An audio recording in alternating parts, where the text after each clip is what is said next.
Changamoto za mioto kwa shule zetu na mabweni mengi yamepata kuchomwa na wanafunzi wetu, lakini jambo la kushukuru ni kuwa hakuna mwanafunzi yoyote aliyepoteza maisha.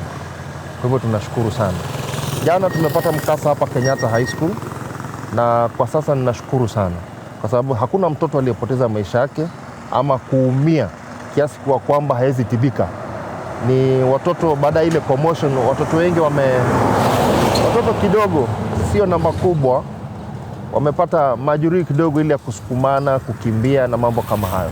Lakini watoto wote wa Kenyatta High School wako ndani shuleni na wanaendelea na masomo yao kama kawaida. Kwa hivyo nataka kutoa ujumbe kwa wazazi wote popote walipo kwa watoto wetu Kenyatta High School wako salama na hakuna kitu cha kutatanisha. Watoto wako salama na wanaendelea na masomo yao kama kawaida. Furahisha ni kuwa kwamba kama vile nilivyosema, hakuna mtoto amepoteza maisha. Hiyo ndio jambo la kushukuru. Na kwa sababu investigation zinaendelea, kufikia wakati fulani tutajua ni nini ambacho kinachosababisha moto fulani kutoka hapa kwa shule hii kwenda kwa shule hii kwenda kwa shule hii. Tunaendelea kuchunguza na karibuni tutapata matokeo kwa kwamba ni kitu gani kinachoendelea.